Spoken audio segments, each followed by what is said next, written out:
Okay, we are here. We're live. We're recording. It is my pleasure to introduce Julee Felsman. If you're investing in small plexes, you probably know Julee already. Julie, I'm going to just give you a quick little background. Probably the top lender, at least with guaranteed rate in the Northwest. You crush it on the loan side. You guys always get stuff done so quickly.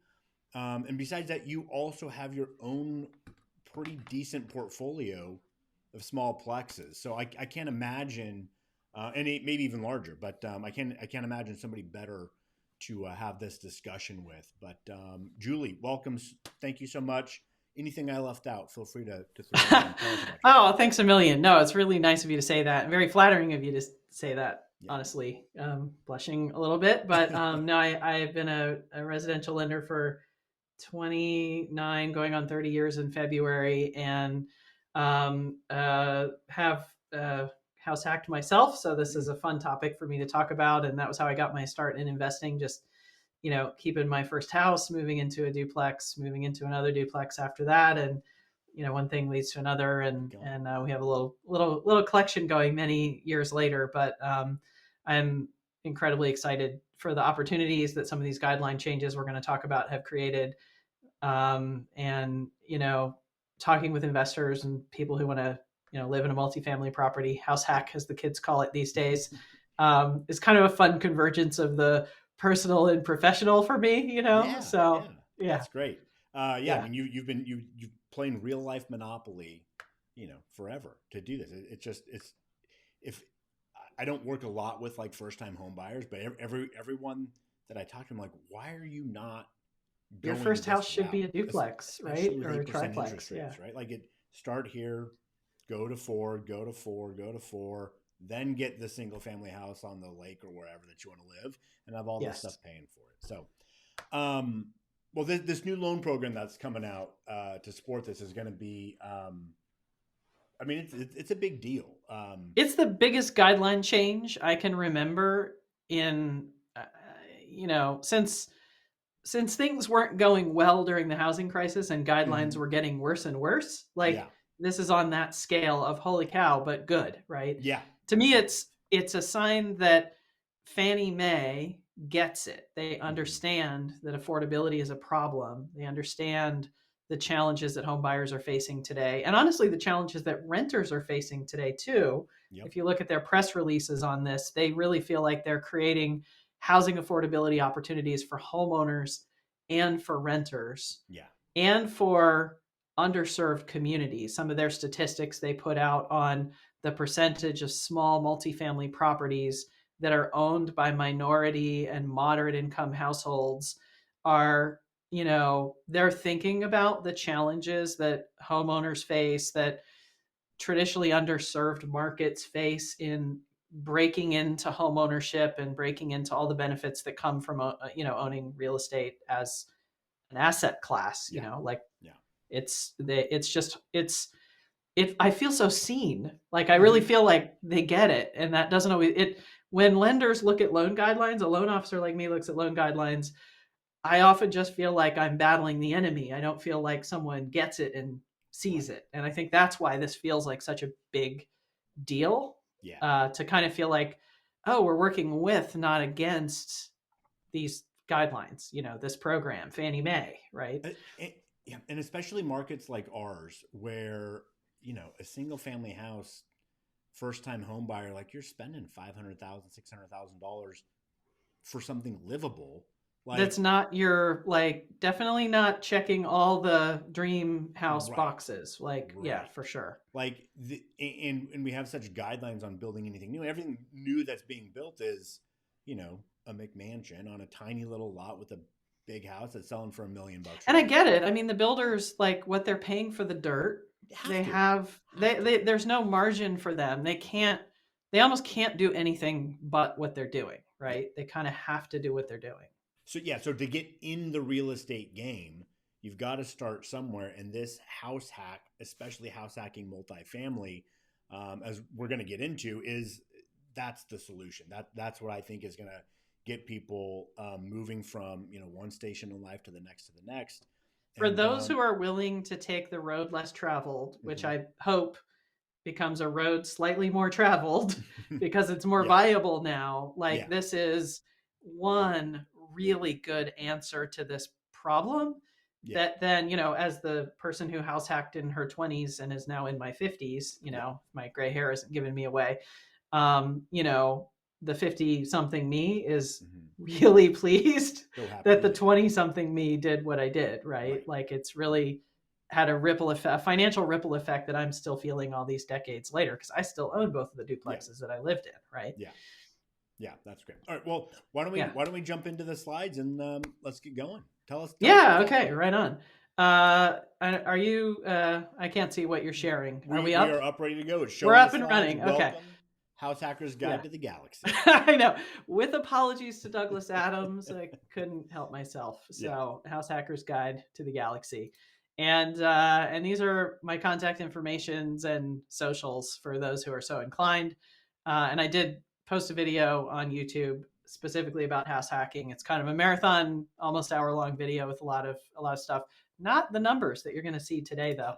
And so we'll get into it. Perfect. But I know that we wanted to just talk about, we just did talk a little bit about some of this stuff about the benefits of house hacking. And to me, they fall into like a few categories. So I just sort of put some stuff up, and I'd, be thrilled for you to chime in on some of this too, because this is your wheelhouse as much as mine. But, my experience house hacking, honestly, was partially just to subsidize my housing payment. I was in my 20s and buying, trying to acquire real estate and hang on to it. And the idea that I could subsidize my house payment and buy in better neighborhoods than I would have otherwise been able to purchase in was a game changer for me, to have that rental income coming in, from another unit. And, it was nice when I bought mine, but it's almost a necessity today between the combination of what prices have done and where interest rates are at the moment that we're recording this.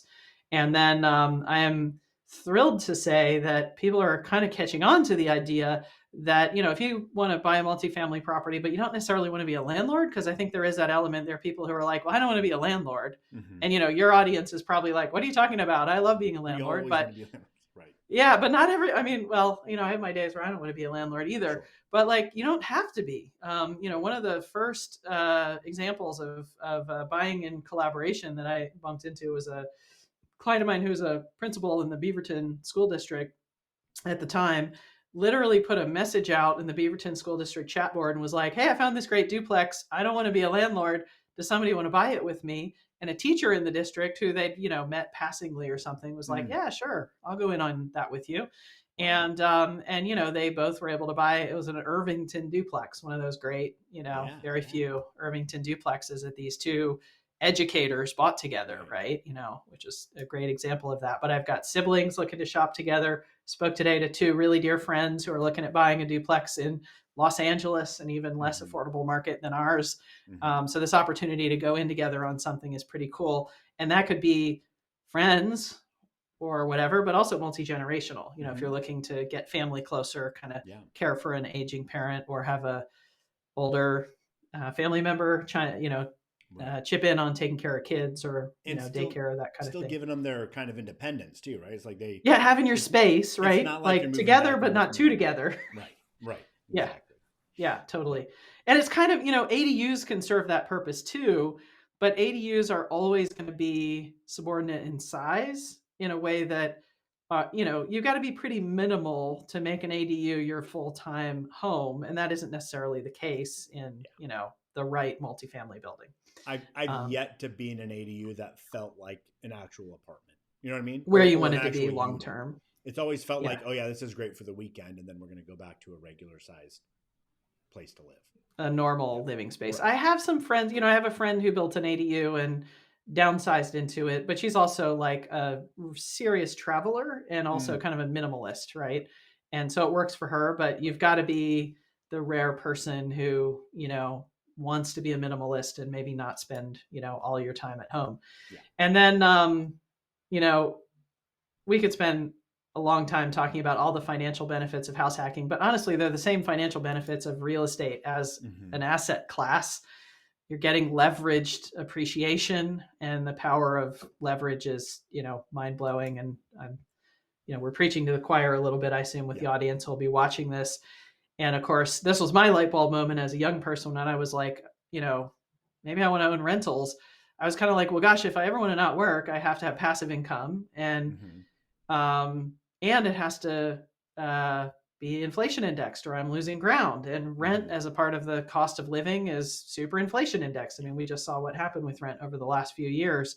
And, it is feels like a safe passive income to me, because that boat is going to rise with the tide. As the cost of housing goes up, the cost of the rent I can collect on my rentals will go up. And then of course you've got this financial wingman in your tenants who's paying you that rent and chipping away at the principal balance and getting you closer and closer to the promised land of having your mortgage paid off, and the myriad of tax benefits that you get out of owning real estate as a rental. Tax deferred exchanges are high on that list. And I still kind of feel like depreciation still feels like cheating to me. Like, I still crack up. I mean, I've seen at this point thousands of income tax returns, and the number of times that I've seen like a positive cash flow property turn into a loss as far as the IRS is concerned because of the paper write-off of depreciation. It still just feels almost too good to be true. It's one of those things that so many people don't understand. I mean, unless you're like studying real estate, like, hey, we got our taxes. Yeah, we lost $10,000 on our cash flowing duplex. Yeah. Well, no, we didn't, but we'll take it, right? Like, it's just some people just don't get the benefit of it, but it's a huge aspect of why it works. Yeah. It's a remarkably tax advantaged investment. And the other thing I guess I'll mention on that is that most of my first time home buyer clients, if we're kind of talking to this audience that might want a house hack, and assuming maybe we're talking to a first time home buyer, most first time home buyers are not going to itemize on their income tax returns. And that wasn't true a few years ago, before the Tax Cuts and Jobs Act of 2017. Was that 2017 or 18? In there. 2017. So since 2017, the standard deduction was increased so much that very few people, unless you are fortunate to be in a high income bracket and paying a whole lot of state income tax, you probably are not itemizing on your income tax return. And so buying a house became less of a tax advantaged move and more of just, hey, I want to be a homeowner and get all these other benefits. Well, as a house hacker, you will get some write-off, because you've got to claim your rental income on Schedule E of your income tax return, but then you get to write off some of your mortgage interest, some of your property taxes, and a whole bunch of other stuff that you don't get to write off normally. The utilities, I was in a duplex, so I wrote off half of my garbage bill, half of my water bill, half of my repairs, half of all of the expenses. And I used to, when I self-managed, throw a bottle of wine and a little card on the counter when a new tenant moved in. I was writing off, a case of wine I would buy to, put wine on the counter for the tenants. And I think I'm out of the statute of limitations, and I'll maybe just say maybe one or two of those bottles of wine wound up in my own cabinet. But so it really is like just the write-offs that you get that you can't get as a homeowner are kind of powerful. And then I know you and I both really like talking about kind of some of the strategic things. I talked to clients earlier this week who are actually, as a family, collaborating on purchasing they hope a 3-unit property for their child in Portland, who is going to be going to grad school to live in, kind of treat as a part-time job while in grad school, doing the property management and maintenance. And then they've got they've paid for the housing for their kid who's got to live someplace while going to grad school, and created a family investment out of that. I think anybody who's thinking about sending a kid to, Corvallis or Eugene, or, if your kid's going to Pullman, whatever, it's an interesting opportunity to kind of create a college job and investment. I do have clients who have downsized. In some cases, these are folks who are not my clients, because if you sell a home, you have enough equity and you may be able to pay cash for a multifamily property. You don't need me to do a mortgage, and the income from the other units can create, a passive source of income that can, replace some of the income you're making while you're earning. And I'm going to let you talk about this, because this was your idea and I thought it was bloody genius. We are definitely going to be doing a webinar coming up titled something like "Get Your Kids Out of the House and Set Them Up for Life." Right? Like there's an opportunity right now for. I mean, there's so many kids with great degrees making good money, and housing prices and interest rates have made it that someone making $90,000 a year can't afford to buy something, right? And with this new program we're going to discuss, this is a great opportunity to help your kids get out and get started and also set them up for life. Be 24, 25 in a multifamily, do it again a few years later. And then when they're 30, they're buying their single family house on the lake or wherever they're going to be.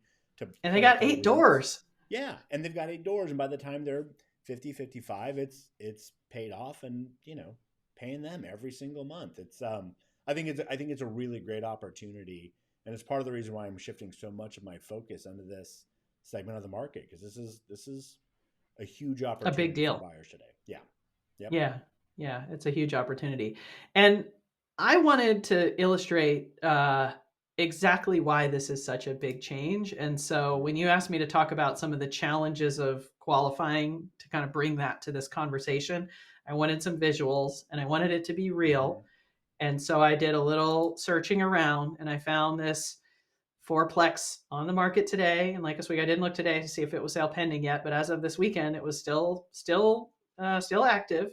Mm-hmm. In the mountain park, just south of PCC there in Lake Oswego, 301, 307 Cervantes Circle. The property is listed at, I rounded by $1, 1.25. It was really 1.24, 99999. Property taxes are about $15,000 a year. It's 3 2 units, which really caught my eye. That's a little unusual to have 3 2s. They're 1,200 square feet, so decent sized. Currently under market rents. 1 unit is vacant, which we'll talk about how nice that is for a wannabe house hacker. And market rents are probably, you were kind enough to pull up the thing I'm showing here. I use 2,600, which is a little on even the lower end of what rentometer, however they say that, was showing. The current, you can see the current rent of 1,800 is like well below, what market rents are in terms your of the rent seems expensive. to be a great deal. Exactly. Yes. So, yeah. There you go. Yeah. So if you're that one at spending $1,432, don't. Yeah. And they have a basement storage and off-street parking. They have like carports. I think it's a good building. Anyway, not trying to sell this building, but I thought, hey, this is a good one. So let's use it as an example. And the heretofore go-to loan option for someone who wants to house hack has been classically the FHA loan, because FHA allows 3.5% down on up to a 4-unit property, which sounds amazing. And I wanted to show how that would look. So threw some numbers together so you can kind of see where the cash to close would be. And I'm going to show this with each one of these examples, what the maximum cash to close is. And I did something that was very real world, conservative, any place there isn't something known. And then I just, for fun, because this has been on the market for a little while, if you could talk the seller into chipping in on closing costs and just pay the down payment, which if you have a wonderful real estate broker like Ben in your corner, haggling for you, hopefully you would have as little as $44,000 do it closing to buy this property. And the monthly payment is use $200 a month as an estimate for homeowners insurance, which I think is not too far off base. You'd be about $10,600 for your monthly payment on this property. And one of the first challenges that we run into for people trying to qualify for a house hack is, quite frankly, their debt to income ratio. Because when you live in a house hack, when I lived in my 2-unit property, I was paying rent. You pay your mortgage payment, so $10,600 in this example, right? And current rents are $4,900, so you feel like you're paying $5,700 to live in this $1.25 million property. And if you get those rents up to market, $7,800, you'd be paying $2,800 to live in a $1.25 million property on which you only put 3.5% down, which is awesome and feels very doable, right? But what lenders do, what we do when we qualify you, is not that. So FHA loan guidelines allow you to spend up to 46.77%, 46.99%, 47% of your monthly income on your what we call front debt to income ratio, which is to say 47% of your income. You can spend up to 47% of your income on your mortgage payment. And we will then add 75% of rent to your income as we qualify you. So if we have a mortgage payment of, this is a little algebra, if you had algebra allergies as a kid and don't like solve for X ratios and percentages, you don't want to be a lender. But that 47% debt to income ratio with a 10-6 payment means you would need $22,536 of income per month to qualify for that building. And we get to, remember, add 75% of the rents to your income for qualifying you, but it's the lesser of the current market rents or the actual rent. So we don't get the current market rents, we get the actual rents.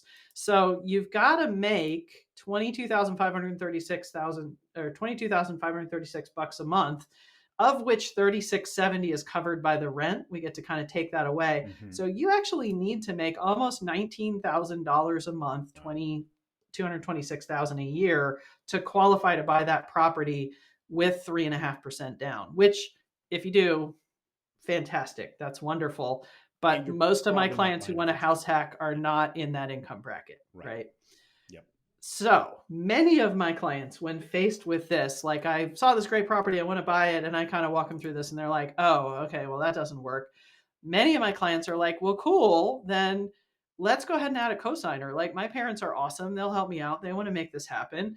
And okay, fine. But if you add a cosigner, FHA guidelines change from that super generous 3.5% down to, if it's a 2, 3, or 4 unit property, all of a sudden you have to put 25% down. And the cash that you need to close balloons to over $300,000, even if you had the seller paying all the closing costs. The monthly payment's nicer. You know, you're only paying $8,500 a month because you put so much money down. But again, if I'm thinking about my typical client who's like, I want a house hack, this house hacking thing sounds great. This, like, their parents are cool with co-signing, but ponying up $300,000 to get them into the property is usually a non-starter. Again, if not, then it's another $270,000 cash to close. Yes, yeah. Which takes away from some of the other benefits of leverage depreciate. Right. You know, you're losing some of your leverage and so on. And then, you know, so let's say your parents are like, oh, okay, fine, I'll co-sign, and yes, you can have $300,000. Then we run into the third nail in the coffin. I couldn't resist putting a little coffin in here for FHA loans, foreshadowing, which is the self-sufficiency test.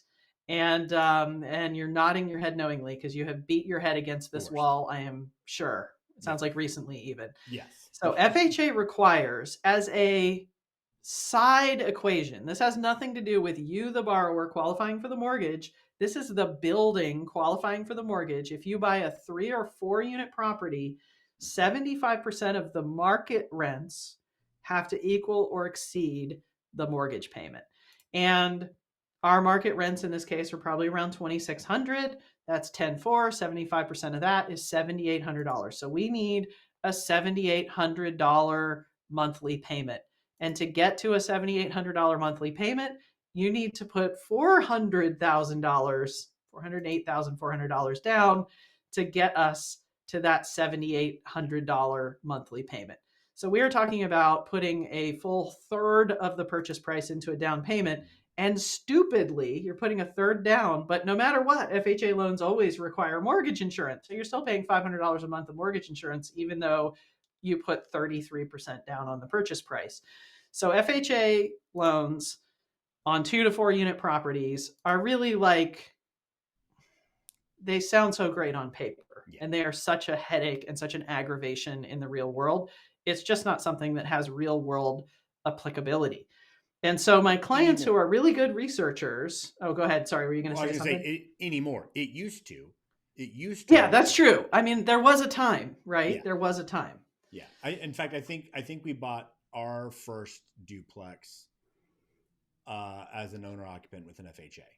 Yeah. And the self-sufficiency test is only on 3 and 4 units. Yep. So like duplexes with FHA are still viable. In fact, I talked to my clients thinking about buying in LA about, like, maybe we do we look at FHA and the new Fannie Mae rules for them because they want a 2 unit property, but 3 and 4 units, Yeah. Unless you are buying in the Rust Belt, probably Akron, maybe you could find a fourplex that might pass a self-sufficiency test, Maybe. deep Southeast, If you maybe. got the rent on the appraisal that you needed.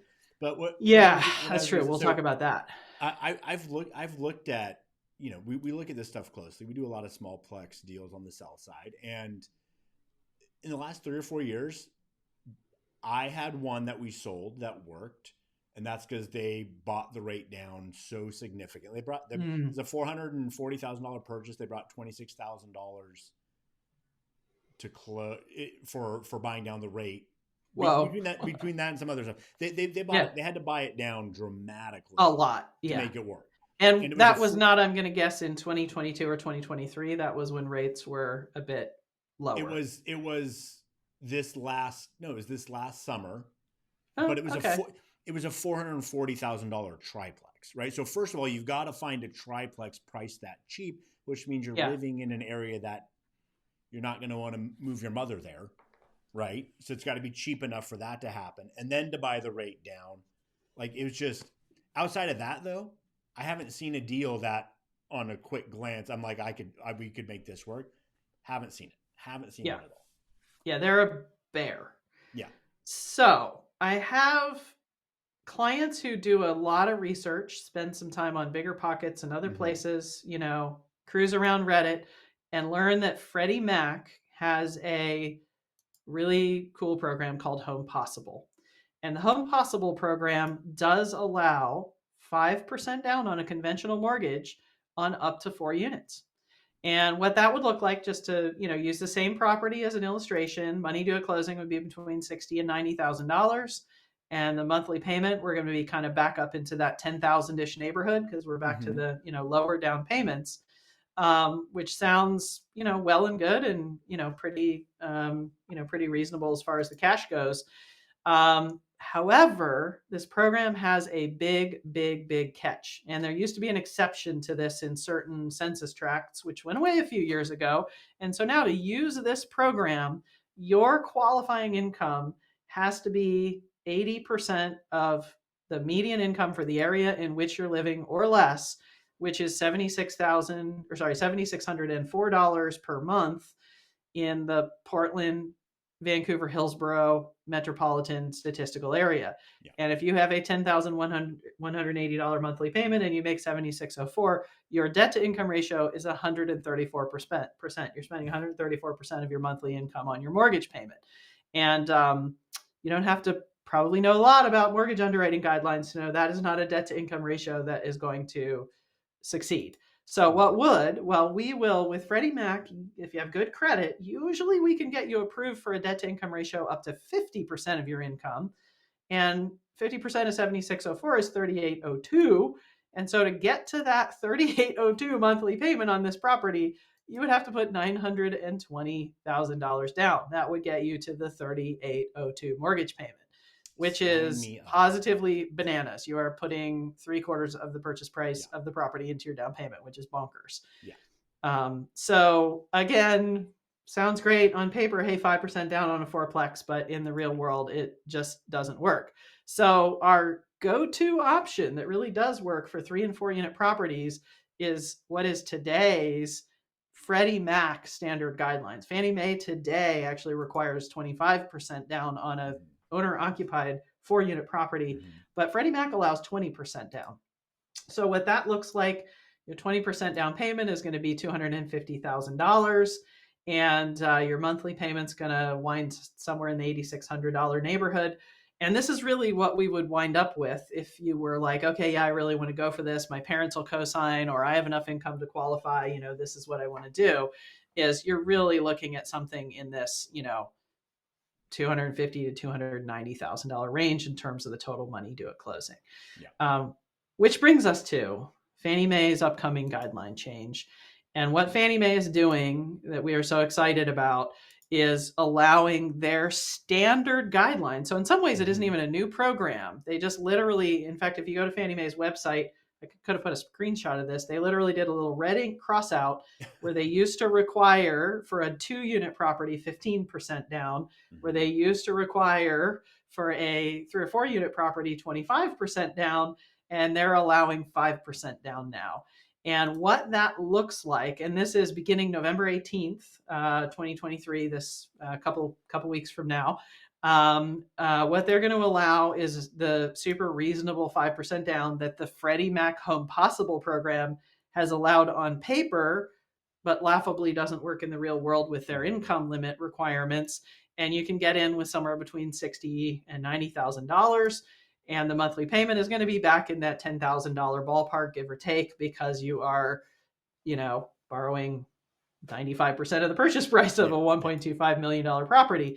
But there are no whammies. Like, you can have a cosigner if your parents want to help you, if you want to help your kid, if, the grad school scenario my clients I've been talking to this week are looking at, there's no self-sufficiency test. It's fine, whatever the cash flow is. If you're okay with it and you can qualify for the loan, the property doesn't have to pass that impossible FHA self-sufficiency test. And there are no income limits like the Freddie Mac Home Possible program, which is really like Home Impossible kind of. Yeah. So it really like solves for all of these issues that we're talking about. And I'm like so excited about it. I just think it's the opportunities that it's creating are magical, hence the unicorn that I couldn't resist putting into my slides. Yeah. This is huge. Not just for the borrowers or for the buyers, but also for the sellers. There's so many sellers who, if they were to go on market and sell it today to a straight up investor, non-owner, investor, the price that they could sell it for, where it doesn't lose money pencils. Yeah. No one's. Everybody would buy it there, and no one would sell it there because it'd be too low. And when you're in this kind of a hybrid owner investor just getting started, you're not thinking about your IRR. You're not thinking about those other things. That's important, and you're definitely don't want to overpay for things. But if you want a shot at getting a place to live that you can call your own, owner-occupied 3-4 unit properties, this is just such a game changer that if you don't, and I hate that phrase game changer, but this really is a game changer. It really is. No, it is. Like, it's a time when the cliched phrase is like completely applicable. Yeah. But you now have the opportunity to occupy something that you can call your own and move out in a few years and turn it into a straight investment, and then do it again, and then do it again. Like, it's just everybody. And you can own up to 10 properties, 10 financed properties under this program. So, if you had the stamina and the means, theoretically, and you could own 40 doors through this strategy, right? Just this strategy alone, if you move through one property to the next, to the next, to the next. Yeah.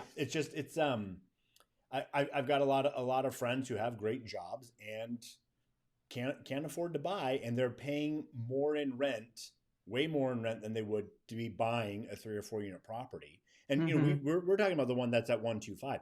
There's fourplexes out there for 800, right? That you could, and those numbers could work quite a bit better. But it's just a scenario that as interest rates are creeping up, like, a $400,000 home is going to be a $4,000, $5,000 payment. Like, get that fourplex, have 3/4 of it paid for. You're coming in like it makes so much sense that I don't know. And while I lived in my properties, I worked on them, right? I mean, they did have some deferred maintenance. I improved them as I lived in them. That helped the rents go up. My second one, I planned on moving from one unit to the other. So I worked on one and kind of got it spiffy. And then love got in the way. My partner moved in with me, and we realized that, camping out in, we had too many animals, let's just say. So we needed a little more space than we could get out of multifamily. Otherwise, I probably would have done it again, If it was just me, I'd be doing this over and over. Yeah, it's a lifestyle choice, but 100%. I mean, it's just such an amazing way, for anybody, but particularly for younger people. I think time is on your side. Rents are going to do nothing but go up. Property values are going to go up over the long haul. Hiccups here and there come and go, but that momentum of decades behind you, and I can tell you they fly by, and the next Yeah. thing you really have like a tremendous amount of passive income that you got just because you made a choice when you were 29 years old or whatever. It's really, really crazy cool thing. There's a lot of people, a lot of buyers that I've talked to that are, they're things like, well, I'm just going to wait till these rates come down and then we can do something. And Yeah. the reality is A, we don't know when they're coming down.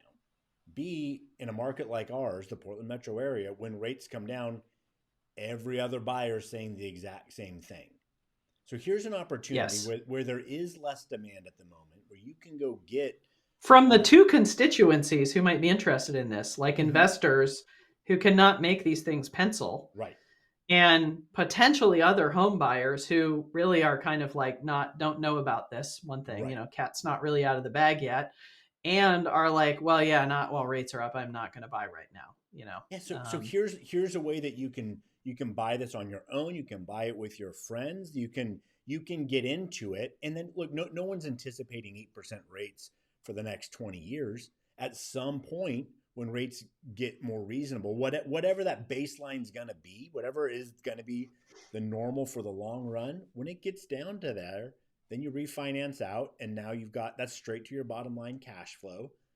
And now you're on to the next one and you just do it again. But if you're just waiting for rates to drop, you're going to be rushing in at the same moment everybody else is. Yeah. Freddie Mac did a really interesting study on what they call mortgaged ready home buyers. And I won't go through the full bullet list, but they nailed it. Like they came up with a profile using anonymized credit bureau data, and they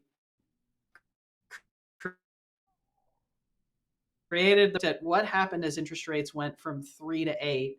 And every time on a $400,000 loan amount, those are the stats I remember off the top of my head, every time interest rates went up 1%, between 3 and 4 million mortgage ready home buyers were pushed out of the market because of affordability. Yeah.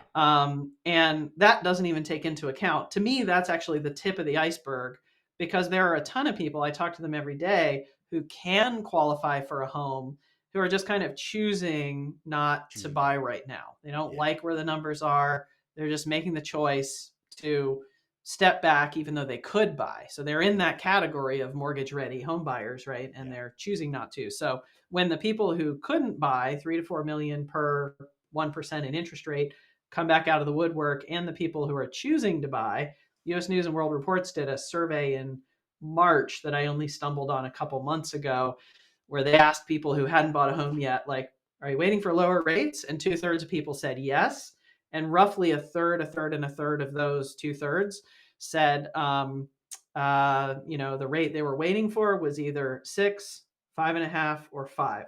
So I think once we hit 6, 5 3/4 again, it's going to be game on, and we don't have the inventory already. So I'm concerned, I guess I worry about my clients. Like I worry that they're going to be competing with one another again. Hopefully not to the extent that we were in 2021 when things were completely out of hand, but with a lot of additional demand and no additional meaningful supply, a lot of housing locked up at really low interest rates that nobody wants to let go of. Like my thesis, I think, is your concern and my concern is valid. I think there is a real legitimate concern that we're going to be back into, upward pressure on prices and the housing market turning super competitive again. Yeah.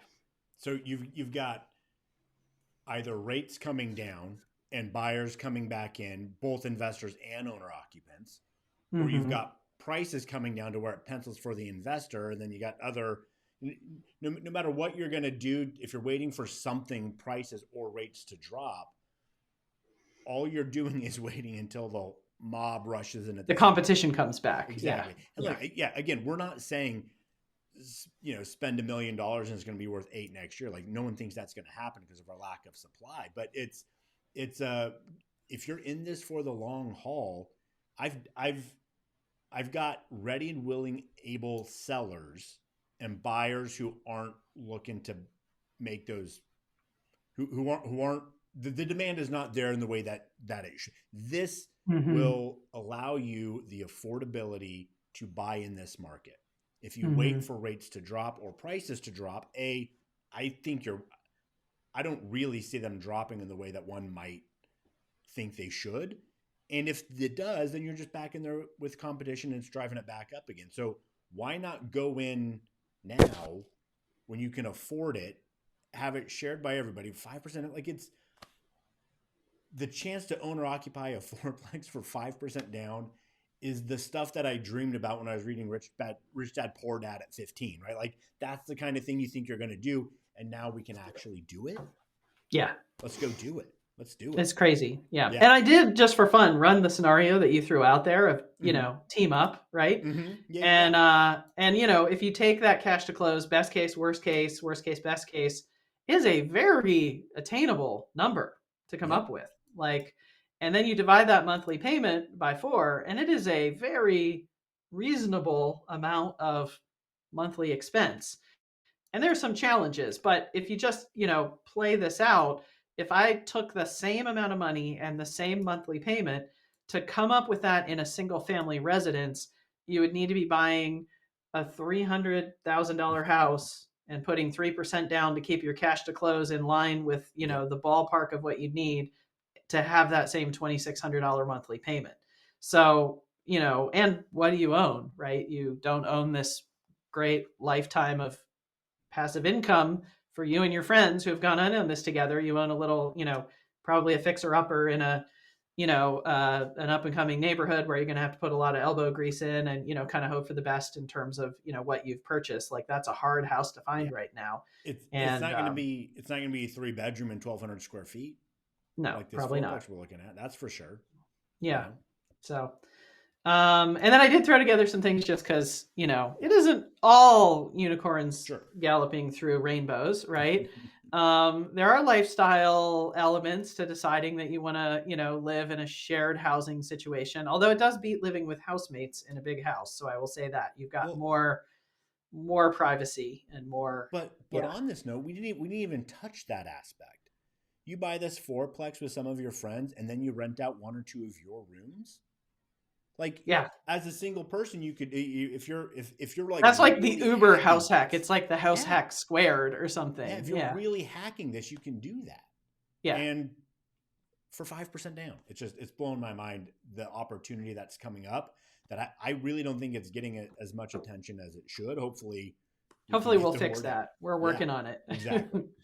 Yeah. And I do like to call out because, you know, when I was a first-time home buyer, you know, there were definitely times when I was like, okay, well, my dishwasher died, but I can hand wash my dishes. I don't have the money to replace that. Obviously, when you have people paying you to live in places, you got to be more on point with the management, and which really leads to like the other lifestyle thing of, you know, you're kind of buying a house with like a very heavy dose of side hustle that is really a job as a property manager, right? I mean, you need to decide that that's something you want to do. And that's why I kind of think of this a little bit as a road less traveled. Obviously, you and I both believe that this is, you know, something a lot of people should do, but it isn't for everybody, right? Sure. Not everyone is going to want to maybe delay gratification a little bit. Like, it is a delayed gratification play, right? Yeah. And then from just a total practical standpoint, I mean, there are obviously fewer 2, 3, and 4 unit properties. The good news is you can call anybody watching this, just call Ben, because Ben knows where they all are. And he's got them all. We will find literally in a database not on the market. Like, there's a lot of owners who are like, look, I don't want to deal with all of the tire kickers and looky-loos. The rigmarole. We don't want to go on the market. Bring me the buyer. So if you're out there looking, if you're like, hey, this sounds like something that could work for me, all we got to do is sit down. We do what's called a discovery call. We figure out what works best for you. We make sure Julie's got you pre-qualified. Database. I've got everybody in the 4 counties around us who own a 3 and 4 unit property. I've got phone numbers for about 50%. I've got mailing addresses. We go find those people, and when it's ready to put a deal together, we put a deal together. Yeah, it's brilliant. You are competing with investors, and you know, when they come back in, they're kind of taking a little chill right now, but they can kind of blow you out of the water with a bigger down payment, and you know, what will look to a lot of sellers like a stronger offer than a 5% down scenario. Right. So, you know, this is a window. This is kind of the window we're speaking to, where the competition from investors is going to be less intense. And then I think it's fair to say that, and I mean, it was definitely my experience that when you buy a multifamily property, you are probably going to be taking on a little bit of deferred maintenance. Mm-hmm. You know, Mm-hmm. not very many people sell their perfectly maintained, tippy top of rent, pride and joy, pride of ownership kind of property. There's a reason they're selling, and Yeah. sometimes that has to do with, just not being as on top of it as Yeah. a property manager themselves. So, Yep. Yep. um, you've got to, take that on. Fannie Mae does have a renovation loan product that allows you to purchase a property and at the same time with the same loan, same one loan, fold in money for improvements to the property. And they call it the home style renovation program. And it does take a little more legwork, and they're a little more expensive loans too. I want to kind of call that out. But if you're looking at a property that's really got some deferred maintenance, maybe to the point that you're like, "Gosh, I don't think I could live here," this can be a solution Yep. for kind of taking some of those deferred maintenance issues and getting them resolved, financed right in with the mortgage that you're using to purchase the property. So that's an opportunity to kind of deal with those issues. We've got And then a from a lending standpoint, I just want to call out a few of the things. Appraisals are a little more expensive for multifamily properties. Not a big deal. They're usually, a little over $1,000 instead of a little under. We market rents will, when we talk about market rents, on those earlier screens, you may have noticed that I used a little lower end of the market rents that Rentometer came up with. And that was because market rents always do tend to come in on the low side. And this is a mind-boggling conversation to have, quite frankly, because if I said, "Hey, what's a 3-bedroom, 2-bath, 1,200 square foot apartment in Mountain Park going to rent for?" You'd probably go on Craigslist, go to Rentometer like we did. You look at these different things and go, "Oh yeah, okay, it looks like the rents would be this." Somewhere in here. Yeah. And you wouldn't really be thinking about like the building that the apartment you just found that's rented for a certain amount is in. But what appraisers have to do is use buildings as comparables. And whole buildings, all 3 units, whatever, however long it's been since the landlord raised rents on one of the units that's been occupied for 10 years or whatever, that whole building is a comp. You cannot cherry pick apartments. And that is, makes our heads hurt, those of us who think with common sense, but those of us who think with common sense don't make the appraisal forms. That is the only way appraisers can find market comps. Yeah. And then loan level pricing adjustments, which are fees that Fannie Mae charges based on characteristics of a transaction. They can be things like your credit score, the percent you're putting down, whether you're going to occupy a property or not, all of these things. They do have a loan level pricing adjustment for multifamily properties. So if you were to put 5% down on a single family residence or 5% down on a fourplex, you're going to pay 0.625% of the loan amount, $625 per 100,000 of loan amount, more in a one-time closing cost for a multifamily property versus a single family property per $100,000 that you borrow. So there is an extra cost associated with this. If you put 25% down to 40% down, that's $375 per 100,000. If you put 40% down, there's no extra loan level pricing adjustment. And then there are some occupancy rules that are pretty important to understand. You do have to take occupancy within 60 days of closing into one of the units in order to get an owner-occupied mortgage. And this is an owner-occupied loan program that we're talking about. It's a house hack. You also have to live in the property for a year, which is music to the ears of someone who wants to be a serial house hacker like me. Live in it a year, you can move on to the next one whenever you want to. Yep. But that 60-day occupancy rule can be a bear. If a property is fully occupied, then you've got to have a seller who is willing to give notice to a tenant and able to give notice to a tenant. And there are, well, Ben, you can speak to this with authority. Yeah, it's tricky because there's a lot of brokers out there who don't understand it, and they don't realize it until they're 90% of the way through the transaction and then realize it's not going to work. But Oregon, we've got if you don't have cause, it's 90 days to end tenancy, but there isn't an exception for an owner occupant of a 3 or 4 unit property. So you have to do what's called the cash for keys. and hope that one of the tenants is willing to take a little bit of money to move out of their month to month rental. But it's Or get it's a, lucky, like this property has a vacant yeah, unit, right? yep, So this one like has a vacant unit, right? that's the magic, is that vacant unit. Yeah. So yeah, so if you're a fourplex owner and you've got a vacancy coming up and you've been thinking of selling, we're about to have a lot of buyers interested in making offers on those, and now might be the time to discuss it. If you fill it all up and put everyone on a fixed term lease, this is going to be much more difficult to close. This That was buyer isn't your buyer anymore without exactly. a healthy cash for keys, Yeah, exactly. buyout probably. Yeah, Yeah. exactly. Yeah. Yeah. Yep. Yep. And then, and I guess I'll say that, my 4-person purchasing this fourplex together is a little bit of a hypothetical, because that would probably be pretty hard to pull off. Um, Although, cash for keys, Here's maybe the not. here's the quick way to do it. If you've got a fourplex with 1 or 2 vacancies, if you've got everyone who's willing to move in together, once you are, you can I guess move that's true. into You your, could be roommates in the 2 units, yes, and then you and give then, notice because now you're the landlord moving into your own units. Then you can do it, but yeah, it's definitely a few chess moves down the road. You can't just do it from the time you close.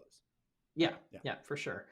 And then from a legal standpoint, when we were talking about this earlier, you made a really good observation I hadn't thought about, because I'm like, hey, if you don't like being a property manager, hire one, Mm-hmm. but that might be a little tricky, right?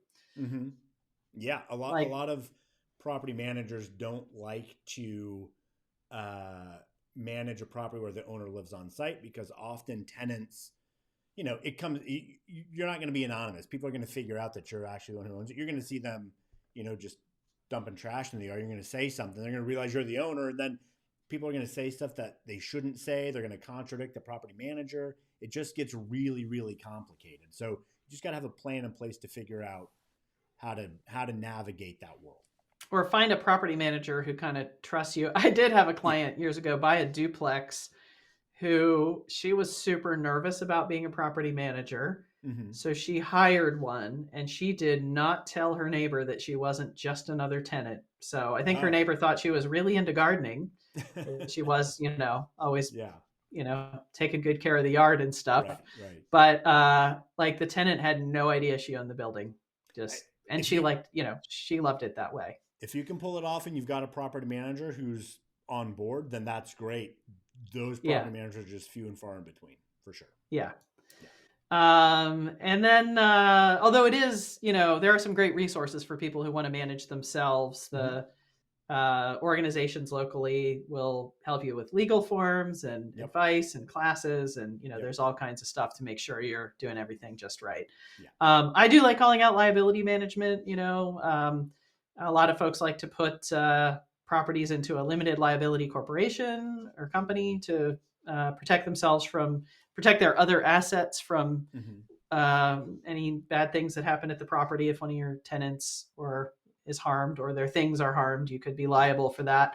And Fannie Mae, thankfully, is actually the most flexible of the agencies with regard to permitting transfer of title to an LLC after closing. There's some rules around that, but it is possible. And then, if you have other assets, when I was young and had nothing, it didn't really matter. I didn't have any assets to protect. But, these days I carry an umbrella policy with a pretty healthy liability limit on it, just to give me kind of a little extra protection against, any mishaps that occur at my rental properties. And then I bought my first duplex in 1998. And, I have to keep all those records going all the way back that time. If, I sell that property, my tax basis includes what I paid for it and all the improvements I've made since 1998. Yeah. I mean, there's a lot of, additional responsibility for record keeping. So I always recommend anybody who's buying a rental property for the first time or house hacking, even if you aren't going to use a CPA, hire one for a little bit of time and have them help you set up your record keeping system to collect the right information to both maximize your tax benefits while you own the property and minimize your tax liability when you sell. And if you do that from day one, with everything digitized these days, I mean, poor me back in 1998. I'm sure I have envelopes. I'm a good pack rat. I have envelopes of Home Depot receipts that are probably blank at this point because they were thermo paper, Yeah. right? Yeah. So like you could digitize everything these days, Yeah. so do that, keep it back up, you'll be fine. I mean, I guess you wouldn't have to do that, but you'd be missing out on major benefit. Like, it's definitely something you should do. So Yes. so many people are like, well, my liability is this and all these repairs. Like, great, prove it. Well, we can't. You got to be able to prove it, especially You'll when you pay get more into tax if you exchanges. can't prove you made improvements. Exactly. And so you really do want to do that record keeping. It will more than pay for itself. And it's so easy to set it up and create the habit early, right? Yep. And then these are interesting properties from a tax standpoint when they're really a home and an investment. They're like a hybrid, right? Of both. And so they're a hybrid from a tax standpoint in other ways. Like, if you can itemize, you'll be itemizing some of your interest and claiming some of your interest on that Schedule E where you're writing it off against your rents. When you go to sell, there is a exclusion that allows single people to claim $250,000 of profit from the sale, capital gain from the sale of a primary residence, tax-free, $500,000 if you're married, and half of your duplex or a quarter of your fourplex, third of your triplex would qualify for that. Right. But the other half or 2/3 or 3/4 is going to be an investment property. Yeah. And, that actually has good and bad things. Like if you're just outright selling it, you might have to pay capital gains tax on some of that profit, but you might be able to do a tax deferred exchange and, take advantage of the 1031 exchange, as it's called, to roll that equity from one, if you're really into, you kind of are liking this investing thing, go play Monopoly, go trade up, buy another property or properties with that equity. And you can do that while deferring your capital gains on the property, but only on the part that was rented, not the part that you lived in. Right. And then if you're buying in partnership, because I am really into this idea right now, I just think it's one of the magical things when it comes to what this can do to help with housing affordability at the moment. I can't emphasize enough, because I think it's not common sense. You have, let's say, 4 units in this building. It feels like it's 4 things. If you bought it with 4 friends, but it isn't. It's one legal description. Even though I guess I said legal address on here, it'll have 4 addresses, but what I should have put on this slide is it's one legal description. So as far as what it is, it's a unit, even though it has 4 living spaces in it. And that means you're going to have one loan shared among, however many people are going in on it. And you'll have to do your own record keeping about whose part is what and who's paying what down on the loan, and how are you going to pay for improvements and utilities and all this stuff. Like, it's all going to be tied together. So it is really important to create a partnership agreement. You're basically going into business with your friends in a way. So you want to, codify all of that and think about exit strategy, right? That's where I think, I have only fortunately seen one really cautionary tale owning a 2-unit property, owner-occupied 2-unit property. Clients of mine blew up a friendship when they had different ideas about what was going to happen when one of them wanted to sell and the other one didn't. And one of them wanted to sell when it was a very inconvenient time for the other one of them who wanted to continue living in his home to stay there. And, we figured out a way to have him stay in his home, but, a friendship was ruined over just not talking about it up front. If they'd had a conversation initially and said, hey, what do you think? What do I think? Let's hash it out. Then it would have just been like, oh, okay, we're going to do that thing we talked about, instead of, a really uncomfortable, situation. So fortunately, I only have that one cautionary tale, but one was enough. And I definitely encourage people to even talk to an attorney, even if you're buying with your very best friends, like hammer it all out. The attorneys know all the if-thens to ask to kind of create this partnership agreement that'll make sure that this thing that should and will be a really good thing for you over the years doesn't, create any interpersonal strife. We should do a class on property prenups. That's what it is, right? Property prenups, masterclass. We should do that one next. But the other thing that I like, and, I don't know how you feel about this, because we've never talked about it, I don't think, is condominium conversions. Like, to me, if you buy that fourplex, you and your, 3 besties go in on that 4-unit property we were just looking at. When interest rates come down, you're going to want to refinance. So if you convert that 4-unit property into a 4-unit condominium project, there are some up and downsides to this, and there is a cost, pretty substantial cost, like Yep. $25,000, maybe Yes. 30 now. I don't know. Yeah. It's not Like nothing. 25 the last time I looked into it. What is it now? Oh, I said it's not nothing. It's Yeah, it's it'll a be, hefty you know, chunk. a chunk. But if you do that, then you and your four friends could each refinance into your own mortgages. And now your Mhm. exit strategy just got neat and tidy. Mm-hmm. You can sell, you can rent, you can mortgage, Yep. you can will to your heirs. You can do Yep. whatever you want to with your own unit because it is now a separate legal unit instead of part of that one legal unit. Right. So I think it right now, because we're buying at interest rates we're not crazy about today, we're hopeful that interest rates are going to be in a better place and we're going to want to redo the loan. You can't keep the loan that was on the one thing Right. when you've broken it into four. So you have to refi. So right now is perfect. Just plan on that for when you're going to want to refi anyway. And you can, you know, feed two birds with one seed. Yeah. I've There you go. promised I'm going to stop saying that whole kill two birds thing. I love birds. But Yeah. I just think that's a really cool exit strategy for like fixing a lot of the complexities that come from Absolutely. owning one unit, one Absolutely. property together Yeah. collaboratively. And So. very rarely are we seeing a condo that is cheaper than the price per unit you're spending on a fourplex. Right. Yeah, Like it creates a little value almost Yeah. all the time. Yeah. Yeah. Yeah. Yeah. So that was everything I had on my slides. I don't know if you had anything else you wanted to talk about, but that was everything I could think of. That is fantastic. I think this was great, and I think we're gonna do something like this again after the 18th once you guys have had a chance to do a bunch of these loans and seeing what the pitfalls are and the things we didn't think about. But this is a big deal. If you're watching this and you've been trying to figure out how to get into the real estate game as an owner, or you're trying to get your kids out of the house, or out of the apartment they're paying too much for. Yeah, exactly. And once you start running the numbers, like it can be a little daunting to be like, well, my payment on that's going to be $2,700. It's like, yeah, but the market level rent for that 3-bed, 2-bath is $2,700 or $2,600. Like that's what you're paying if you're moving out anyway. So why not do that?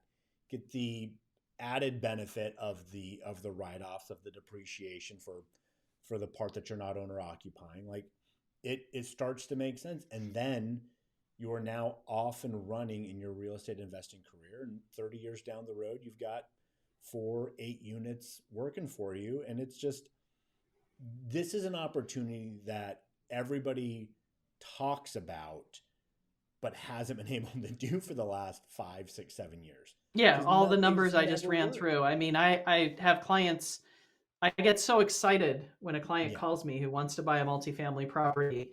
And then we just sort of like run into guardrail after guardrail after guardrail where we can't quite make it work because the loan rules are so problematic. And this like blows a lot of those out of the way. It doesn't fit the debt to income ratio thing. We still qualify for the loan. Yeah. And that's where I think buying collaboratively, having family members help out to get that leg up. Or, I mean, if you're making $250,000 a year, well, $800,000 house, you wouldn't have to make quite that much, but you got to make a healthy income to qualify for that whole house payment. That's kind of, I think, the one thing that this doesn't solve is you feel like you're paying a lot less after you collect that rent every month. But, we qualify you as lenders. We have to qualify you for that whole house payment with a little boop, a little bump to your income with the rent you're collecting. But you got to have a pretty healthy income to make this work. But man, if your family wants to help out or a couple of friends go in, 4 friends, that income number that I came up with, I think it was 226,000. Divide that by 4, and that is money that mere mortals make, right? Yeah. You don't have to be making a crazy amount of money to make that work as a collective, right? Right. Exactly. So anyway, Julie, thank you so much for doing this with me. I sincerely appreciate it. And we're super pleasure. I really enjoyed it. Yeah, we're going to do this again, and we should keep doing more things like this because it's such a great opportunity. The small plex is such a great entry into understanding real estate and the investment side that single family just doesn't get you. So I'm really excited to have you helping out and throwing all this information our way. I can't think of anybody better to do this with. So I really do. I'm thrilled that you invited me to have the conversation and really excited to help anybody who wants to reach out to either one of us. Reach out to us. We'll answer any questions specific to your, particular circumstances, and see what we can do to leverage these, this amazing change to the guidelines for you. Yeah, perfect. Okay. Thank you so much again. Everybody watching, give Julie a call, shoot her an email, subscribe to her YouTube. Her stuff is fantastic. So detailed, very well produced. It's great stuff. Oh, well, thank you. Yeah, you're welcome. All right. Thanks so much. Bye-bye.